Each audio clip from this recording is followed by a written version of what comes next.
everyone, this is Cheryl with Pink and Paper again, and I have an exciting announcement for you today. I'm going to show you how to make a card, and at the end of the video I would like to tell you about some changes that are going to be coming to Pink and Paper that I think are going to be really excited. So today I'm going to make a card that's the shape of a star and it says Superstar, so let's get started. I've already cut everything out. I'm just going to give you the sizes as I go. For the base of your card, this comes from the Wild Card cartridge, and I cut it at 4 3/4 inches. I cut it out of some teal cardstock by Recollections that I got at Michael's. And so we're going to start out by taking that. I've folded it a little bit. Just use our folder to kind of make our lines sharp there. Now, it has some layers that come with it on Wild Card. The first one I cut out was just a star in yellow. I also cut this at 4 3/4 inches. And we're going to put this on right here. So let's do that first.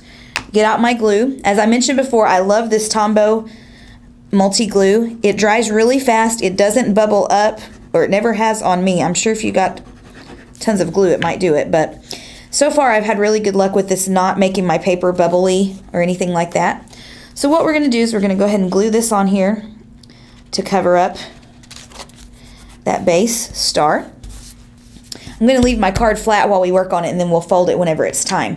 Now the next layer I'm going to add is going to be a layer of the star paper. This is also cut at 4 3/4 inches. This is cut all basically the layers that are on the Wild Card cartridge, and so it comes with several different layers you can add to decorate the card. This paper is by Recollections as well from Michael's. The problem is that it's not cardstock, it's just regular weight of paper, and it's really flimsy. And so to give it some weight, because I'm going to put this on some dimensional, we're going to go ahead and add a yellow star to the back. I have to line it up. I don't know about you guys, but sometimes lining up the cuts on the Cricut, you know, they only fit one way, and sometimes it takes me forever to figure out how to line them up. So we're going to add some glue. Just add this on really quick. I normally would use my Tombow glue that I used last time, but this paper is super thin, so I don't want to risk anything making my paper wrinkly. So I just decided to use the Zig 2-way glue pen. I really like this for thinner papers.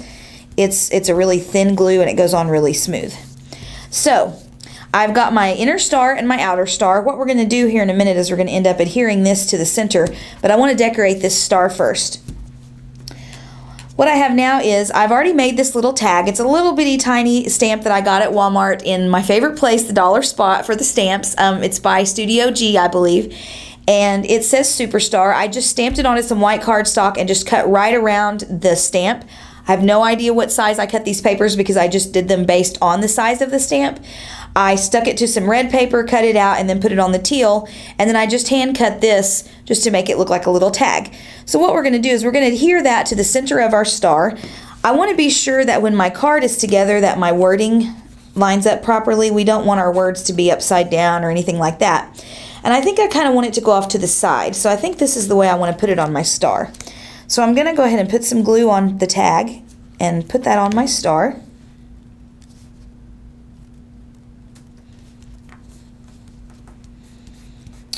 Alright, so we have that there, and now I have taken a button and I've tied some twine around it, just some red and white twine on a white button, and we're going to put that right here to go on our tag. Let me grab a glue dot. Glue dots are fabulous for putting on buttons. Buttons are really, really hard sometimes to get them to stick using adhesives. I've made it work before, but it's been a little bit of a challenge.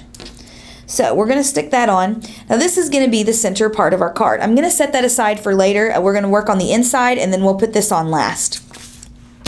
So now for the inside of my card here, when you close it, as you can see, you're still able to see the background here. So you want to be sure that you put something that's attractive in there. You don't want to have a bunch of writing showing around the edges.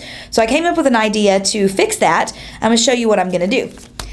First, I want to put a liner. This is from the same stack that the stars came from. It's a new stack, a really thick, good, I believe it's 8.5 by 11 stack from Recollections at Michael's, and it's like $10, and it's probably this thick. The stack is huge. It has several hundred sheets of paper. The only downside is it's not cardstock, so it's fairly thin, and you know, you can only use it on certain things because of how thin it is, but it works great for layering. So I cut this at 4 by 4.5 so that it would fit just inside here. So we're going to adhere that quickly. Let me grab my favorite pink glue gun. I just think this little glue gun is about the best invention out there. I know that I've read it wasn't created for crafters, but I think it's fabulous. It's one of the best purchases I think I've ever made. So now you can see, this is our layer on the inside of our star card. It's going to close like this, and we're going to add our pattern paper on here in just a moment. We just need to do one more thing. What I'm going to do now is I'm going to put a star on the inside where you could write the sentiment that you want to put on the inside of your card without it showing when you look at it. So this is what I decided to do. I went ahead and cut another star in yellow, the same size as this.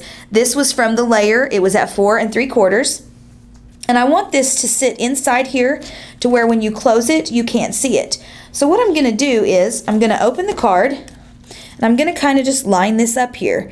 And basically, I'm going to put my glue on right here, and then I'm going to close my card and push down, and it's going to stick right where I put it, and that's going to keep it from showing. So let's put some glue on.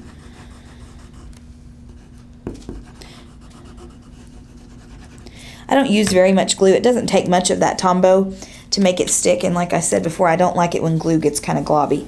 So I'm going to push this, and then when I lift this up, I have a star now on the inside of my card. Ooh, kind of oozed. That's why I don't like all that glue. I have a star on the inside of my card where you can write this gives you plenty of room. You can't write a ton, obviously, 'cause it's not a very big card, but it gives you plenty of room where you can write whatever you want to write on the inside, and it doesn't show when you close the card. Which I love these cards that have the shaped front, but it does pose a little bit of a challenge in trying to fill out the inside of the card without it showing. So we're going to finish our card up now. And so what I'm going to do is I'm going to stick this top layer on with an Action Wobble. I love these little Action Wobbles. They're pretty dandy. If you haven't tried them before, they look really neat. Let me show you what they do. I'm going to stick it onto my star first.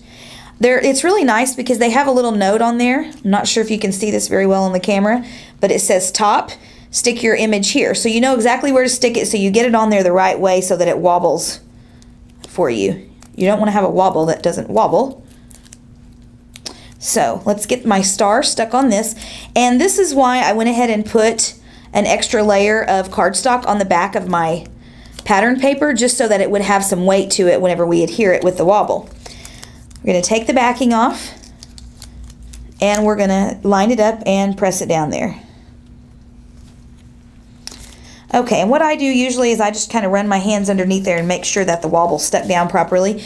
Now, when you set your card up the right way, you can do this, and it just wobbles all around. It's super duper cute. And so, just real quick before I finish the video, I wanted to let you all know I have these Action Wobbles here now. They're now in stock at Pink and Paper, and they're going to be for sale starting today. I'm really, really excited to sell these. I got a really great deal, and I want to pass those savings on to you, and so I'm hoping that you'll be able to get you some. They work really well. I have cards coming up every day for the rest of the week with Wobbles, showcasing our new product here, and I have some special bargains going on every day. So if you buy them in the first week that I have them for sale, you'll get some great deals. So I have them, you can buy them as small as 6, a package of 6, and then you can buy them in 1 dozen increments from there up. And the Wobbles are fabulous. Like I said, I'll show you again, it really makes your card fun. It makes it kind of just have a little bit of motion and excitement, and they're really good for invitations, for cards, for goodie bags, anything like that. So I'm really excited to have these for sale, and hopefully you guys will come and get you some and be able to have a good time with them like I am. Thanks for watching, and have a great day.